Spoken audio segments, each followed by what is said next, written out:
درخشان گل جلوه نماید رخساری نگاران شادی بفزاید گلهای دوشنبه آسایش جانم گلهای دوشنبه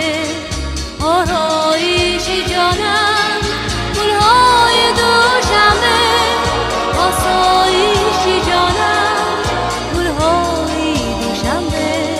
دوش گلستان راحت گهی آدم هر خانه